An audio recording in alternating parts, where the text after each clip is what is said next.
माँ जय माँ गुरुवर गुरुवर जय माँ गुरुवर गुरुवर। भाव में ही सब कुछ समाहित है। जैसे आपके अंदर भाव बनेंगे, जिस तरह जब आप पुष्प समर्पित करेंगे आपके अंदर समर्पण का भाव आएगा। आप जब जिस समय आरती कर रहे होंगे उस समय आपको उस पर अपने आप मन एकाग्र होगा। वो अर्चन का भाव आपके अंदर होना चाहिए कि हम किस तरह भोग चढ़ाएं, किस तरह पुष्प चढ़ाएं, किस तरह धूप दीप लगाएं। ये अपने आप का जब नित्य आप करेंगे तो आपके सतोगुणी प्रवृत्तियां आपके शरीर के अंदर ही जागृत होती चली जाएंगी। क्योंकि आप जैसी चीज का स्पर्श करोगे वैसे ही आपके अंदर विचार पैदा होते चले जाएंगे। आपके अंदर वह भाव पक्ष बना करके अर्चन, उसी तरह चीजों का अर्चन करें। भाव पक्ष से अपने इष्ट की, अपनी देवी माँ भक्ति आदि शक्ति जनी जगदम्बा की, आप अपनी जिन देवी देवताओं से जुड़े हो उनका पूजन करें, उनका अर्चन करें। और बंधन, उसके बाद छठी चीज उनका बंधन करना, उनकी स्तुति करना, उनका गुणगान करना, उनकी वंदना करना। जो उनकी वंदना से तात्पर्य नहीं कि हम उनको वंदना करेंगे तो प्रसन्न होकर तत्काल हमारे अंदर कृपा कर देंगे। निश्चित है, प्रकट सत्ता आप जैसी स्तुति करोगे वैसा फल आपको प्राप्त होगा। आप किसी को गाली दोगे तो उसका उसी तरह की ऊर्जा आपको विपरीत आएगी। आप किसी को समाज में किसी को गाली दोगे उसी तरह भाव पक्ष जागृत होगा। किसी से आप प्रेम से बातें करते हो उसी तरह आएगा। उसी तरह जब आप प्रकट सत्ता से संबंध स्थापित करोगे, आप अच्छा पूजन अर्चन का भाव वंदना कर रहे हो तो निश्चित आपके अंदर की सतोगुणी कोशिकाएं आपको सतोगुणी प्रवृत्ति से आपके संबंध स्थापित करेंगी। वो चेतना तरंगे आपके शरीर पर बरबस जुड़ना शुरू हो जाएंगे। क्योंकि हम स्थूल सूक्ष्म में बहुत गहराई से जुड़े हुए हैं। जिस तरह यह स्थूल है इसके बहुत नजदीक सूक्ष्म जगत जुड़ा हुआ है। जिस तरह हमारा स्थूल शरीर है उसके बहुत नजदीक हमारे अंदर सूक्ष्म शरीर है। मगर दुर्भाग्य आज समाज का कि आज समाज के अधिकांश साधु संत सन्यासी, अगर मैं कह दूं शायद दुर्लभ एक या दो ऐसे व्यक्ति समाज के बीच ऐसे होंगे, वैसे समाज के बीच तो तलाशना ही मुश्किल है। हिमालय की कंदराओं गुफाओं में निश्चित ऐसे लोग हैं जिनका सूक्ष्म शरीर जागृत है। मगर आज पतन इसलिए होता चला जाए तुम सोच ही उस दिशा में नहीं पैदा कर रहे कि अगर हम सोच पैदा कर लें कि हमारे अंदर सूक्ष्म शरीर बहुत नजदीक है, मगर जिस तरह हम वंदना अर्चन करेंगे इससे उसे हमारे अंतःकरण में स्थिरकरण पैदा होती है, हमारी सुषुम्ना नाड़ी चैतन्य होती, हमारे सातों चक्रों में जब चेतना तरंगे पैदा होंगी तो हम सतोगुणी प्रवृत्ति की ओर बढ़ते चले जाएंगे। उस ऊर्जा शक्ति को हम धीरे धीरे करके अपने अंदर हासिल करते चले जाएंगे। पूजा अर्चन केवल उसी नहीं करते, बस आरती हमने कर ला, पूजन, इन जब सभी कड़ियों को भाव पक्ष से नहीं लेंगे कि हम नित्य कुछ ना कुछ उनकी वंदना करें, अपने इष्ट की, अपने गुरु की, अपनी जिस देवी देवताओं से जुड़े हुए हों। और उसके बाद आता है दास भाव। दास का भाव अपने अंदर लेना कि मैं सेवक हूं, वह स्वामी है, वह स्वामिनी है प्रकट सत्ता मेरी, मैं उसका सिर्फ एक दास हूं, उसका एक रजकण हूं। अपने अंदर दास भाव पैदा करना, अपने अंदर सेवक का भाव पैदा करना, यह भक्त के ही अंग है कि मैं भक्त हूं इससे कार्य नहीं चलेगा। कार्य चलेगा अपने अंदर दास प्रवृत्ति पैदा करो कि सौभाग्य से मुझे ऐसे चरणों में रहने का सौभाग्य मिल जाए कि जब मैं दास बन करके रह सकूं। माता के जहां भी आश्रम हो या कहीं से मैं जहां से भी जुड़ा हुआ हूं वहां अगर मुझे कोई सेवा कार्य करने के मिले, एक दास का भाव जो रहता है, सेवक का जो भाव रहता है, वह अपने अंदर यदि पैदा करने लग जाओगे तो आपकी सतोगुणी प्रवृत्ति जागृत होती चली जाएगी, चैतन्य होती चली जाएगी, आप साधक बनते चले जाओगे। ये रास्ते हैं। एक दास का भाव, हर पल अपने अंदर अपने आप को एक दास मानो, एक सेवक मानो कि हम उस प्रकट सत्ता के, उस गुरु के केवल एक दास हैं। दासत्व भाव अपने अंदर, जहां अपना कुछ नहीं रहता, हमें प्रकट सत्ता जहां जिस हाल में जैसा रखे, हम प्रकट सत्ता के दास हैं, हम उसके गुलाम हैं। वह प्रकट सत्ता हमें जहां जिस हाल में रखे, हमको उस हाल में प्रसन्न रहकर बस उसकी सेवा कार्यों में रत रहना है। यह हमारे लिए सौभाग्य होगा कि प्रकट सत्ता हमें दास के रूप में हमें स्वीकार कर ले। हमारे अंदर दासत्व का भाव होना चाहिए। हमारे अंदर एक तड़प होनी चाहिए कि मेरे जीवन का सबसे बड़ा सौभाग्य होगा कि वो मुझे पुत्र माने या माने, मगर मुझे अपना पहले दास मान ले, अपना मुझे सेवक मान ले। अपने अंदर सेवक की प्रवृत्ति पैदा करो, अपने अंदर दासत्व की प्रवृत्ति पैदा करो। मगर आज उसी प्रवृत्ति से तो समाज विमुख होता चला जा रहा है। यदि उसी इष्ट के प्रति, माता आदि शक्ति जनी जगदम्बा के प्रति दासत्व भाव आ जाए तो आपकी भक्ति कभी खंडित नहीं होगी। क्योंकि जिस समय अपने आप को आपने दास मान लिया तो नित्य उतार चढ़ाव का भी क्यों आएगा। जो कभी आप आगे जाते हो, कभी मन के भाव आगे बढ़ते हैं, फिर पीछे चले जाते। हर पल सोच रखो, हर पल स्मरण रखो कि मैं उस प्रकट सत्ता का दास हूं और दास की कुछ सोच नहीं होती। प्रकृति जैसा चला रही है मुझे वैसा चलते चले जाना है, सिर्फ अपने कर्म पर याद रखना है। मैं एक दास हूं, एक सेवक हूं। जो मुझे मौका मिल रहा है, जो मुझे सेवा करने का सौभाग्य मिल रहा है, मैं उसको अपनी पूरी क्षमता झोंक देने की जरूरत है, जिस तरह एक दास का कर्म होता है। ये मैंने कहा ये बहुत गहराई के विचार है। एक एक चीज में जितनी गहराई में उदाहरण दे देकर अगर मैं जाना चाहूं तो बहुत लंबी अंतराल तक चलता चला जाऊं, मगर संक्षिप्त शब्दों में उनके विचार दे रहा हूं।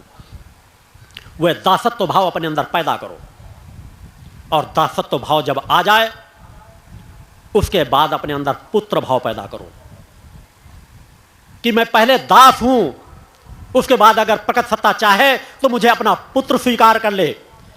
मेरे अंदर पुत्रत्व का भाव आ जाए कि मैं प्रकट से जो भी संबंध स्थापित करूं वह मुझे पुत्र मान रही हो या न मान रही हो, मैं अपना पुत्रत्व का पूरा व्यवहार करना, मां से आशीर्वाद मांगू कि मां मेरे अंदर ऐसे गुण भर दो कि मैं आपका पुत्र बन सकूं।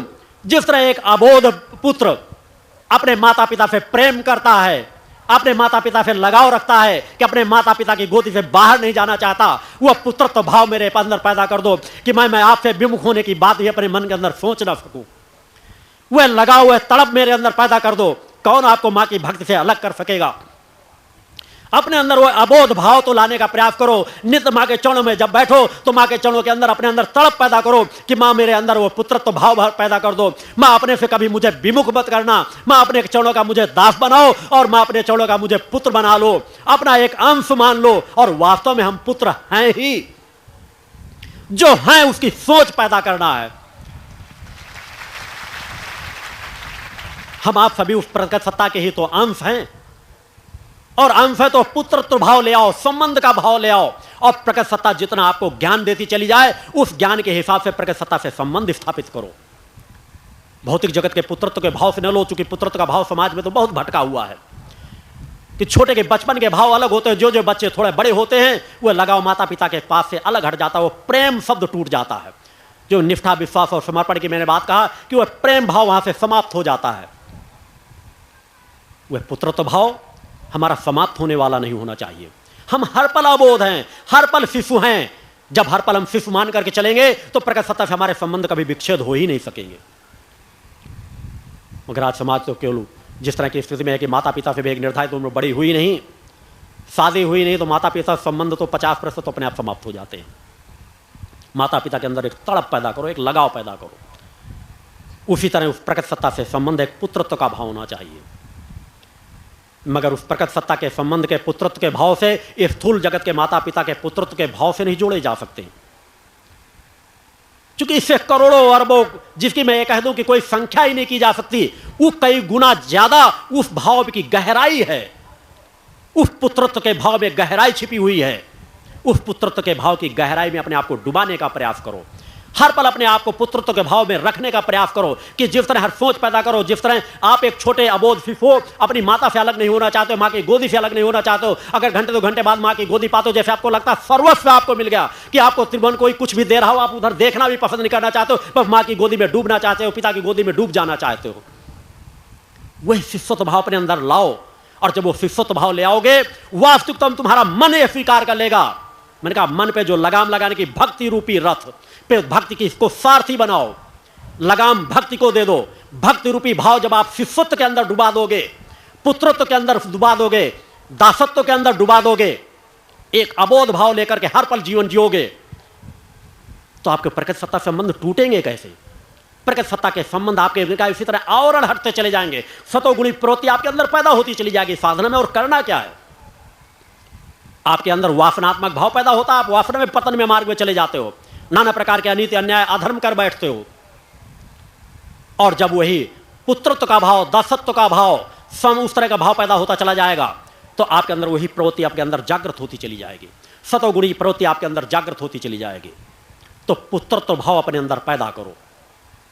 और अगर पुत्रत्व भाव आ जाए तो उसके बाद अंतिम और 9वां चरण जो है, आत्मनिवेदन, आत्मसमर्पण, कि सब कुछ लेकर के अब न मैं दास हूं, न सेवक हूं, न पुत्र हूं, यह मेरी आत्मा प्रकट सत्ता के चरणों में समर्पित हो जाए, उससे प्रकट सत्ता के से संबंध जुड़ जाए। यह सब कुछ जो दासत्व भाव है, पुत्रत्व भाव है, वह सब प्रकट सत्ता के अंश के रूप में है। और सब कुछ मैं कुछ कर ही नहीं रहा, न मैं पुत्र बन सकता हूं, न मैं दास बन सकता हूं। मेरे पास जो कुछ भी है यह उस प्रकट सत्ता का अंश है। और मैं प्रकट सत्ता का संबंध से मां से फिर मैं मांगू कि मां मेरे आत्मा को अपने चरणों में शरण दे दो, अपने आप में जोड़ दो, अपने आप में मिला दो, आत्मसमर्पण कर दो, अपनी पूरी सामर्थ्य, जो कुछ भी है, जो कुछ भी भाव पक्ष है, बस सिर्फ एक बात, आत्म कल्याण, मेरा आत्म कल्याण किस प्रकार हो।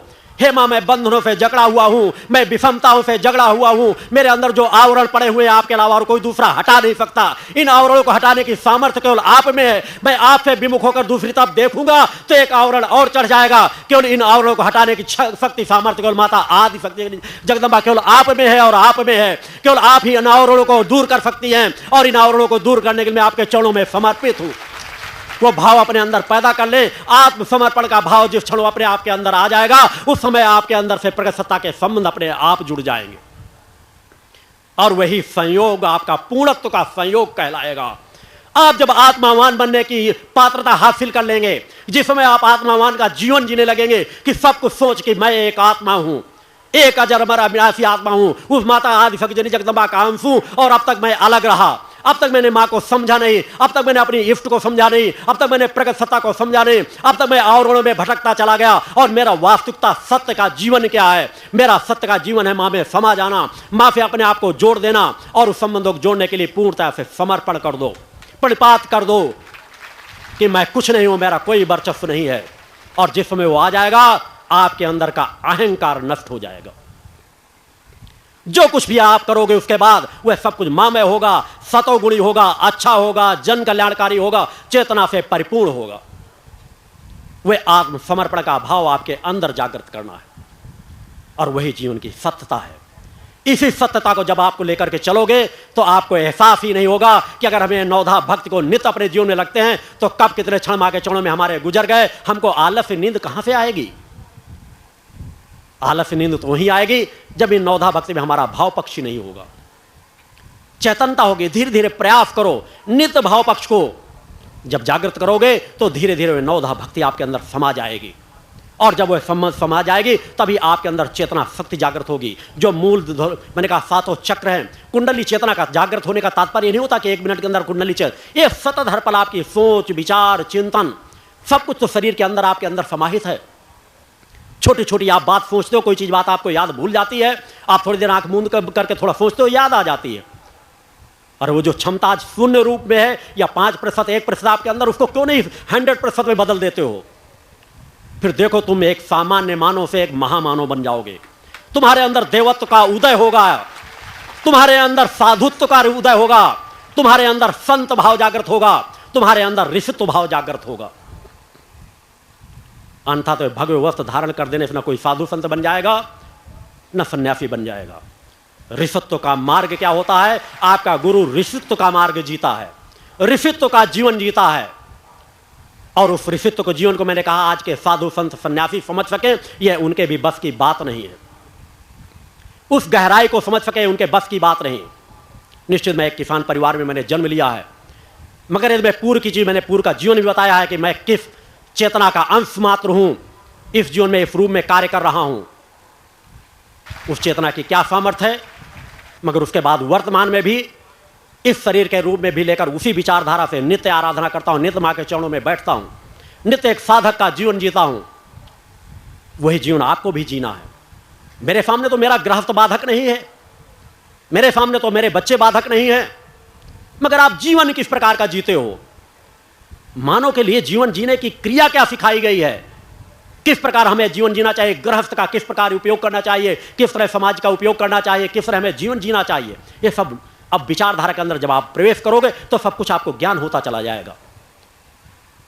पानी पीने के लिए होता है, आपको प्यास बुझाने के लिए। अगर जाते हैं नदी देख लो, आपको प्यास लगे तो पूरी उसी में छलांग लगा करके डूब मरो तो निश्चित मर जाओगे।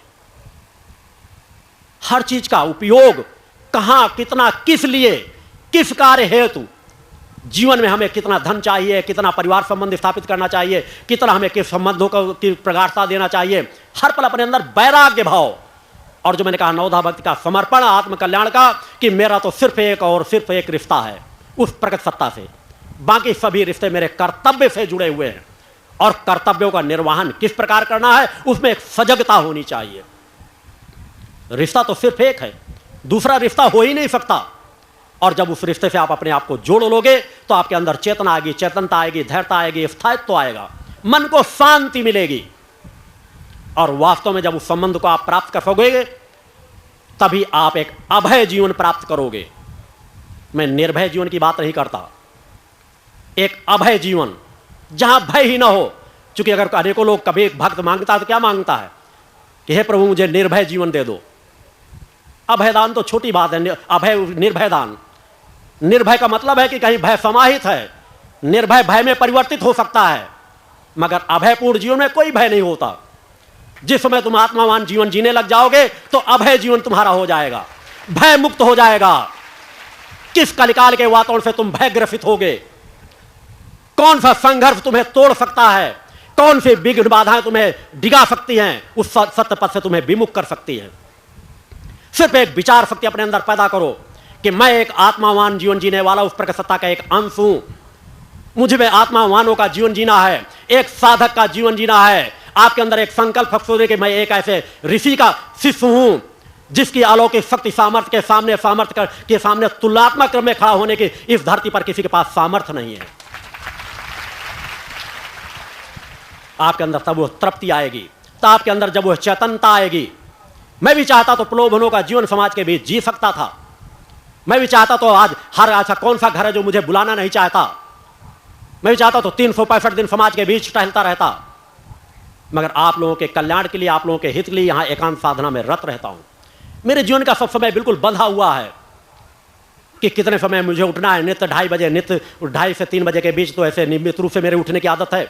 और उसके बाद पूजन आराधना करना, चालीसा भवन में जाना, उसके बाद आप लोगों को प्रणाम करने में मौका देना, 1-1.5 घंटे समाज के भी यहाँ का कार्य देखना, उसके बाद फिर ध्यान बैठना, सायंकाल फिर 2:30-3 बजे से अपना आराधना में बैठ जाना, सायंकाल 6 बजे आरती में जाना, रात को 11 बजे तक, कभी भी 11 बजे के पहले, 11 साढ़े 11 के पहले कभी नींद का सवाल ही नहीं होता। और रात्रि में भी ये सभी शिष्यों को मालूम है कि मैं रात्रि में भी नित्य घंटे 1.5 घंटे के लिए ध्यान में बैठता हूँ। तो उन 2-3 घंटों के बीच में कितना सोता हूँ आप स्वतः महसूस कर सकते हैं, मगर क्या मेरे शरीर में वो चेतनता नहीं है? क्योंकि वास्तविक चेतनता तो सूक्ष्म शरीर से आती है। वास्तविक चेतनता स्थूल में समाहित ही नहीं है, ये तो जड़ है। इसे एक रथ मान लो, इसका उपयोग करो। जिस तरह मैंने कहा है कि माया ठगनी नहीं है, काया ठगनी है। काया से तुम सचेत हो गए तो मान लो तुम सभी चीजों से सचेत हो गए। ये तुम्हें उपयोग करने के लिए प्रकट सत्ता ने दिया है, वो जन्म के साथ दे दिया है और जाने के साथ छीन लेगी। सचेत हो सको तो इसका उपयोग कर डालो। जितना उपयोग कर लोगे उतना तुम्हारा जीवन सतोगुणी प्रवृत्ति की ओर बढ़ता चला जाएगा और तुम चेतनावान बनते चले जाओगे। अंततः तो आज भटकते चले जाओगे। साधु संत सन्यासी बस माया महा ठगिन में कानजानी कहते रहेंगे और खुद माया लूटते चले जाते हैं। आपका गुरु किसी चीजों से बंधा हुआ नहीं है, कोई लिप्तता नहीं है, कोई कामना नहीं है, सिर्फ एक शक्तिपीठ की स्थापना और लोगों के हृदय में जन जन की स्थापना। उससे भी मेरी कोई लिप्तता नहीं जुड़ी हुई है। अगर मेरी लिप्तता जुड़ी हो रही होती तो आज तक यहां अरबों खरबों का आश्रम बन चुका होता। मैंने पूर्व में बताया कि ऐसा कोई व्यक्ति नहीं जिसका मैं एक एक पल का भविष्य न बता सकूं, रंग से राजा न बना सकूं और राजा को रंग न बना सकूं। यह सब कुछ सामर्थ्य आपके गुरु के पास है। मैं अरबों खरबों की संपत्ति यहां लूट करके इकट्ठा कर सकता हूं, हर उद्योगपतियों को अपना गुलाम बना सकता हूं, मगर मैं इस चीज के लिए आया ही नहीं हूं। और उस संघर्ष को समझने की आपको आवश्यकता है कि मैं सत्य की स्थापना करने के लिए आया हूं। एक ग्रंथ की स्थापना और लोगों के हृदय में मां की स्थापना, और उस कार्य करने में किसी प्रकार की लिप्तता ही नहीं। अगर लिप्तता होती मैं तो मेरा रास्ता उधर घूम रहा होता, फिर मेरी गौशाला में गैया एक छप्परों में न बंधी होती। मैं भी चाहता तो आज अनेकों शासन से नाना प्रकार के सहयोग सब कुछ ले चुका होता। यहां अनेकों गौशाला भी अच्छी बन चुकी है सब, मगर धीरे धीरे जो भी कार्य चल रहा है संतुलन के साथ धैर्य के। कलिकाल का वातावरण चल रहा है, कलिकाल के वातावरण में सत्य की एक ईंट स्थापित करना कठिन है मगर असंभव नहीं। और उस कठिन कार्य को हमें आप सब लोगों को मिलकर के करना है। सोचने की जरूरत नहीं कि हमारा कल क्या होगा, हमको आज को संवारना है। समाज क्या कह रहा है उसमें आपको पढ़ना है, आपका गुरु क्या कह रहा है उसमें आपको पढ़ना है।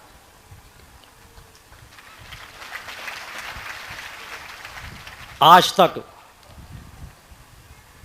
न कभी मेरे सम्मान को किसी ने झुकाने की क्षमता हासिल की है और न भविष्य में क्षमता हासिल कर सकेगा।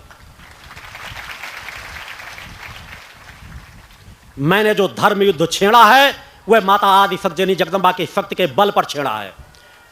जो मैंने चेतना तरंगे समाज के बीच डाली है वह बहुत प्रारंभिक है। मेरी ऊर्जा शक्ति जिस समय समाज में कार्य करेगी, समाज के अच्छे अच्छे दिग्गजों के आसन डोल जाएंगे, उनके हृदय पर कंपन पैदा होगा, अधर्मी अन्यायी कांप उठेंगे। अभी तो मेरा प्रारंभिक प्रथम चरण है। मैंने 11 वर्षों तक अपने आप को सीमित साधनाओं में कर रखा था। एक वर्ष समाज को अपना आत्मांकलन करने के लिए छोड़ रखा था। आगामी वर्ष मेरा चेतना वर्ष के रूप में होगा।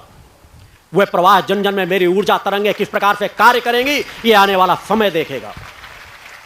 आपका गुरु किसी का मोहताज नहीं है। आपका गुरु जिस धर्म युद्ध को जिसका छोड़ छेड़ा है, उसे ज्ञात है कि किन किन संघर्षों से बढ़ते हुए उसे आगे लक्ष्य की ओर बढ़ना है। तो आप क्यों ऐसा सोचने लग जाते हो कि गुरुदेव जी कुछ लोग ऐसा है कि आपके फिर खिलाफ खड़न कर रहे हैं, कुछ संगठन हटाए हुए सदस्य या कोई कल को कोई धर्माचार आपके खिलाफ कर, यहाँ को लोग पोनाते रहते हैं, हम ऐसा कर देंगे, आपको बर्बाद कर देंगे, आप इस तरह की बात बोलते हो। मुझे बर्बाद करने की शक्ति सामर्थ्य इस धरती पर यदि किसी मां के लाल पे हो तो मेरा सामना करे।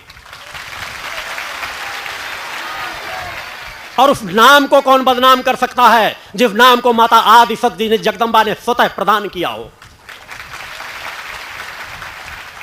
ये मेढक हैं जो टर्रा रहे हैं। सियार और गीदड़ों के हुआने से शेर जंगल नहीं छोड़ता।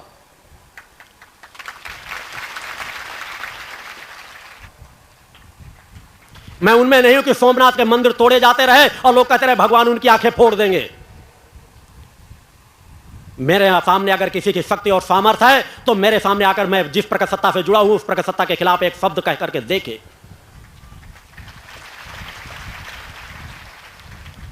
जवान खींच लूंगा उसकी। मैं एक ऋषित्व का जीवन जीता हूं। मुझे लोग संतों की भाषा ना सिखाएं, साधुओं की भाषा ना सिखाएं। अरे साधु संत तो सन्यासी तो मेरे रजकल्प को प्राप्त करने के लिए तरसते हैं। मैं वैसा जीवन जीता हूं। मैं एक ऋषि हूं। मुझे बदनाम करने की सामर्थ्य किसी में नहीं है। मेरे विचारधारा से मेरे लक्ष्य को जो मुझे विमुख कर सके, यह इस भूतल पर किसी के अंदर सामर्थ्य नहीं है। मैं एक अजर अमर अविनाशी सत्ता हूं। मैं जो कुछ करने आया हूं वह करके जाऊंगा। और इस शरीर को मैंने कहा है कि स्थूल में जब तक आप लोगों के साथ रहूंगा तब तक साथ में हूं। इस शरीर को त्यागने के बाद सुख शरीर के रूप में सदा सदा के लिए इस स्थान पर रहूंगा। क्योंकि मां की स्थापना के पहले मैंने अपने आप को यहां स्थापित किया, अपनी चेतना को यहां स्थापित किया है। यह तपस्थली जो दिन पे दिन कहीं न कहीं चेतनावान होती चली जा रही है, कहीं न कहीं समाज यहां से लाभान्वित होता चला जा रहा है। अभी तो मां का दुर्गा चालीसा का अखंड पाठ भी अस्थायी भवन पे चल रहा है। मां के मूल ध्वज में भी जो मूल ध्वज में माता की मूल छवि की स्थापना करके शेष 100 यज्ञ पूर्ण करने हैं, उनमें अभी तो वहां केवल भूमि पूजन करके ध्वज की स्थापना की गई है। वो सब लक्ष्य भी तो शेष पड़े हैं। मगर जिस भूमिका पर जिस नींव मैंने कहा मैंने नींव साधनात्मक क्रम से यहां की नींव जमा चुका हूं। अब केवल समाज की नींव को थोड़ा सा और जमाने की जरूरत है। हर पल चेतनावानों का जीवन जियो, हर पल प्रसन्नता का जीवन जियो। आपका गुरु स्थूल शरीर से आपके घरों में प्रवेश करता हो या ना करता हो, आता हो या ना आता हो, मगर मेरा ऐसा कोई शिष्य नहीं है जिसके साथ मेरे हर क्षण मेरी चेतना तरंगे साथ न रहती हो। यदि वास्तव में तुम मेरे बताए हुए मार्ग का पालन करते हो, मेरे बताए हुए मार्ग पर चलते हो, मगर तुम्हारे अंदर भी 101% की निष्ठा और विश्वास होनी चाहिए। इसलिए मैंने कहा मुझे हृदय का एक कोना नहीं, हृदय का पूर्ण साम्राज्य चाहिए। और फिर देखो तुम्हारे सत्य पक्ष से तुम्हें कौन विमुख कर सकता है। तुम्हारे अंदर वो क्षमताएं होनी चाहिए। मैंने तुम्हें पूजन कर ले माता आदि शक्ति जगदंबा के साथ वो दोनों छवियां दी हैं कि गुरु और मां की संयुक्त छवि दी है। माता महिषमर्दिनी का स्वरूप जो पूर्णत्व का प्रतीक है, जिसमें सभी देवी देवताओं की शक्ति के रूप में मां ने वही अपने प्रकट के समय एहसास कराया है कि मुझसे ये देवी देवता हैं, देवी देवताओं से मैं नहीं। इन्हीं की शक्ति से मैं खड़ी होकर के सामने एक संयुक्त रूप में महिषमर्दिनी के स्वरूप में आपको आपकी जो समस्या उसका निवारण कर रही हूं। जो शक्ति तुम्हारे अंदर है जिसे तुम समझ नहीं पाते हो, और आपके साथ जो चेतनावान गुरु ऋषि की जिसकी आप नित्य पूजन करते हो, वह उन ऋषियों का सम्राट है कि जिस एक ऋषि के पूजन से समस्त ऋषियों की पूजन एक साथ हो जाता है।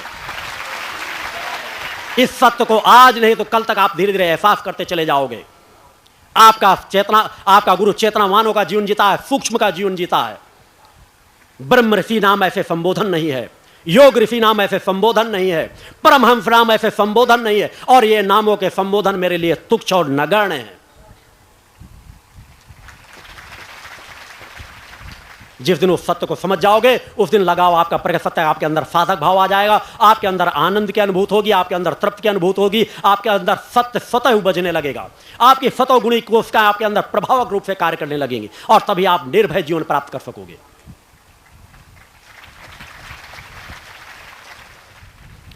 आपको नवधा भक्ति अपने अंदर जागृत करने की जरूरत है, अपने अंदर एक विचार शक्ति जागृत करने की जरूरत है।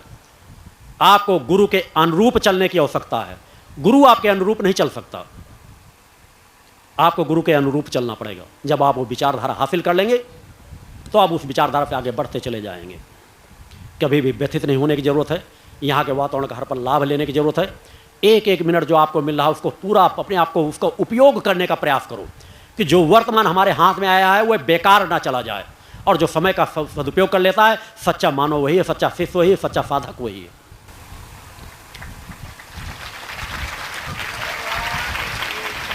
और इसी पूर्णत्व के साथ मैं आज के चिंतनों को आपको पूर्ण आशीर्वाद प्रदान करता हूँ।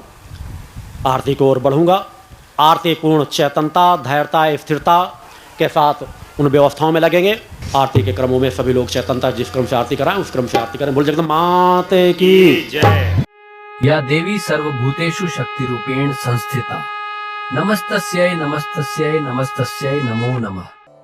पंच ज्योति शक्ति तीर्थ सिद्धाश्रम, मां की कृपा और गुरुदेव की अमृतवाणी का पावन संगम। एक ऐसी पवित्र भूमि जहां मां भगवती की ज्योति हर दिल को रोशन करती है, जहां परमहंस योगीराज श्री शक्तिपुत्र जी महाराज के चरणों में बैठकर हर मन की पुकार सुनी जाती है।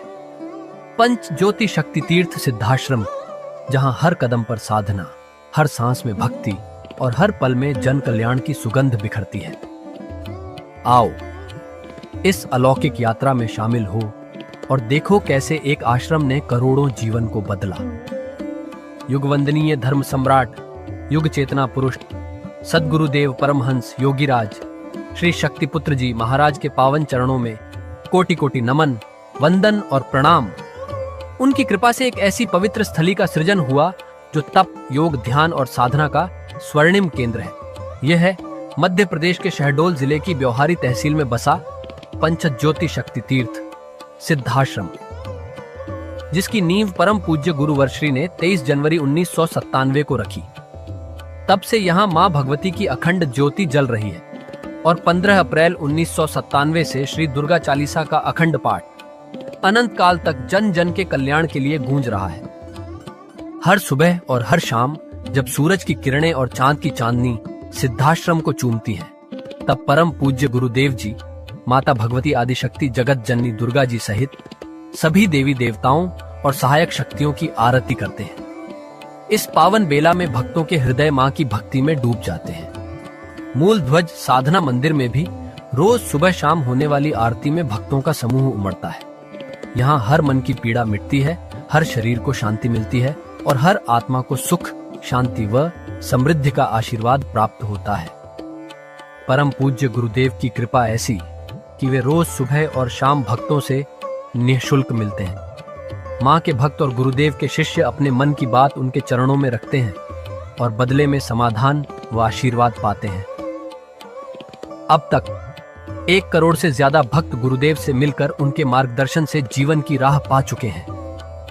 गुरुदेव की वाणी ऐसी कि सुनते ही मन में संकल्प जागता है। उनके आशीर्वाद से करोड़ों लोग नशे और मांसाहार से मुक्त होकर चरित्रवान और चेतनावान जीवन जी रहे हैं। हर दिन सैकड़ों लोग नशा छोड़ने की प्रेरणा लेने सिद्धाश्रम धाम पहुंचते हैं। पूज्य गुरुदेव के 20 लाख से अधिक दीक्षा प्राप्त शिष्य आज के अधर्म और अन्याय के दौर में भी मां की ज्योति से अपने घरों को आलोकित करते हैं। वे साधनात्मक जीवन जीते हुए आत्म कल्याण और जन कल्याण के पथ पर चल रहे हैं। क्या यह चमत्कार नहीं? सिद्धाश्रम धाम में पिछले 28 वर्षों से मां अन्नपूर्णा भंडारा चल रहा है, जहां सुबह शाम हजारों भक्तों को स्वादिष्ट और पवित्र भोजन मिलता है। और सुनो, यहाँ ठहरने की व्यवस्था भी पूरी तरह निःशुल्क है। क्या ऐसी जगह कहीं और मिलेगी जहां हर सुविधा मां की कृपा से मुफ्त हो? सिद्धाश्रम धाम की पावन सरिता के तट पर बनी त्रिशक्ति गौशाला देखकर भक्तों का मन आनंद से भर जाता है।